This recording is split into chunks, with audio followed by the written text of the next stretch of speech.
Hi guys and welcome to Ravzone.com. This is Mohit Soni. What you're looking at is the Hero Pleasure 110cc scooter that was launched in 2020, and it's gotten the basics update, and it's here for us for testing. We've road tested it, and we are also living with this scooter for quite some time. So a long-term report will follow in the future. Right now, we've spent enough time with it to tell you almost everything about that we know about it over the months that we've spent with, and let's begin with the design. This is a very with every other Hero product, there are two things that are pretty much guaranteed nowadays that work really well in its favor, is the design and the ride and handling. And let's begin with the design. What you can see is a very impressive looking scooter. It's got the lines right, it's got the front apron right, and this is fiber here and this is metal down there. The apron is designed really well. You've got this vent here, along with this very curvy front headlamp, which has a segment first projector LED lights, which is really powerful. In the night, the illumination and spread is actually quite good. The problem is the projectors are facing a little bit upwards, so that is the reason why it's not been able to give us a great throw in low beam, and in high beam it's going even higher, so that needs to be adjusted, and I think that should not be a problem at all. This is a small factory issue that comes in from time to time, only in certain scooters, not all also. So it's all about the placement and how it's placed while assembling the scooter.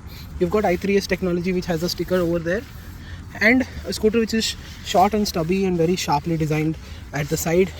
You've got the keyhole, which is surprisingly at the back, not at the front or on the side, which kind of looks neat and isn't really practical, because everything should have been incorporated on this keyhole here, which is a norm almost since a decade, which some scooter manufacturers are still not following. It's not just Hero, it is some other manufacturers as well.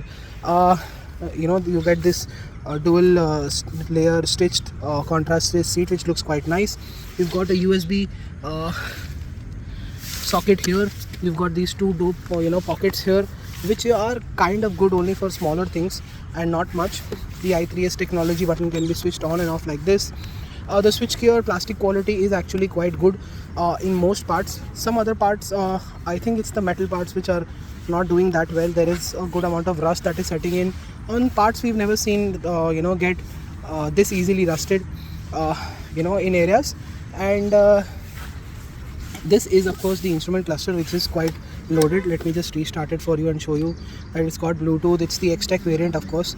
So you've got the fuel gauge, you've got the odometer, engine light, because all scooters are now fuel injected, so you have to show the engine check light, fuel gauge, side stand indicator, high beam, i3S high beam is here, right here. So a very loaded instrument cluster with a lot of telltale lights, but it looks very old school and very dated here with these colors. I think a color change, a font change for these things here will just make it look so much better. That's a very small and change, and that will be a significant change as well whenever that happens. And you've got these chrome mirrors here, which are very give you that retro feel. On the side here as well, the grab handle sort of becomes a grab handle, and a pillion backrest is also on offer, which is also in chrome. And let's show you the important part of a scooter, the boot. You've got a light here as well. The boot is, the under storage is sort of not that great. It's best for small things, and it can't definitely face my full face helmet over there. As you can see, there's a lot of dirt that get inside the scooter, and you've got a typical fuel cap here.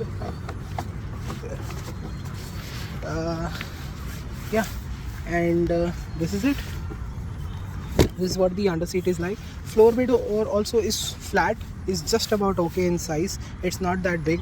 Of course, the 110cc scooter, which almost costs 85,000 rupees ex showroom throughout the country, and so it is a small scooter. It is not your premium everyday scooter, and not a big scooter, but premium in terms of features. Yes, premium is not in terms of suspension as well. As you can see in the front, it still gets the link type suspension from the very old ages. And you've got 10-inch wheels on both sides, no 12 at the front either, which actually improves handling. But then again, what is it like to ride? That's a separate story altogether. Let me tell you how it is. So the Hero Pleasure 110cc makes 8 bhp of power and 8.7 newton meters of torque from a 110cc fuel injected motor. It is a very old school motor as well. One of the many old school things of this about this scooter is that it feels very lumpy, and so that it's not a very smooth or free revving. It just feels a little heavier, lumpier. So that means that you get that feel of, it's got a lot of low end torque. It actually is just about okay in terms of low end torque, and mid range of course is good. Top end is also surprisingly good. It reaches the 100 km/h mark on an empty stretch quite easily.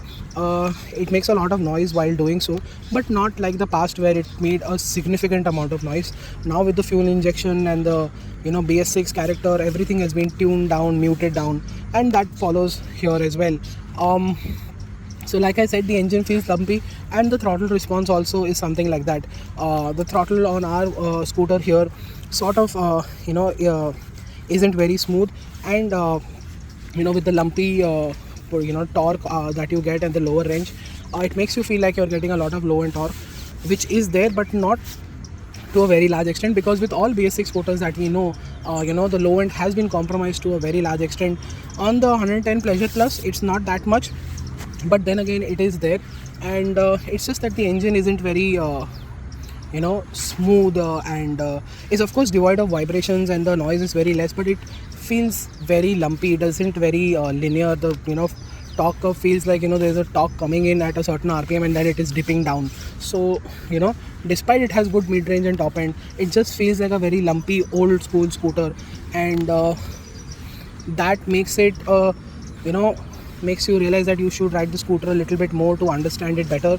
So we've been riding it for a couple of months, and we've realized that it takes time to get used to all of this, because other scooters in this segment are extremely smooth, extremely linear. They don't have any lumps in the power band. Doesn't feel heavy at one end and feels light at the other. It feels very, very old school, very old school indeed. I think that is one of the downsides to make a very small engine with fuel injection, meeting the BS6 norms, getting the fuel efficiency right, which we've been getting around 40 kilometers to the liter on this one. At a very, very slow, careful speeds. It drops down to 35 and 34 also at times in one of our tank to tank tests. So the fuel efficiency can also vary, and but it's a fuel injected motor, and if you are still buying a petrol scooter in this age, you will ride it for longer distance. You will ride it at a sane speed, and you will maintain that speed, and you will find that the fuel efficiency can go even higher than that. So it's been we've kept this scooter locally. We've done the intercity stints. It feels really nice. The best part, like I said in the very beginning of the video, was it feels really good. Ride quality is excellent. Stability feels quite good. Handling is excellent. Very nimble, very agile. Isn't a problem at all. And that's the best part. Handling is quite good, but then again the front doesn't feel that great because of the link suspension. The feel isn't that great. Feedback isn't there much. So and it could have been a whole lot better with just telescopic forks added. It would have felt really, really good. So if you want that, I think you will have to buy the Zoom 110. This is still for the sort of conservative old school people. They will see that the engine hasn't changed much for them. The handling still feels pretty much the same, but on this one, of course, handling is still very modern, so they will be surprised by the stability and the ride quality that has to be offered at this price point. And you're getting a lot of features as well. If you don't want the features, it can be almost 15,000 rupees cheaper. It can come at 70,000 rupees ex showroom, which makes it a very good value even today, and much cheaper than the electric scooters, surprisingly. I think that is what the card Hero is playing here, that if you still want an affordable scooter, you will have to get these old petrol 110cc scooters which they've invested on, and it will bring in the volumes like before, and that is the highlight of the Pleasure Plus here. It is affordable, it is good in terms of economical, it is designed well, it feels quite robust. बहुत ही solid feel होता है scooter basically, if you want to say let me tell you anything in Hindi. And we're really impressed with what the scooter has to offer. It is very old school, so it does feel great. It brings back a lot of memories, but then again a lot of people will not like it, considering the fact that they've ridden and test ridden many other scooters which feel much more smoother. That is what the Pleasure Plus is all about, and it is all about affordability. It is all about the robustness, and if you are looking for that scooter, just go ahead and buy it. Thank you so much for watching. Make sure you like, share and subscribe. Follow us on our Instagram, websites and social media. Subscribe on YouTube as well. I'll see you in the next video. Goodbye.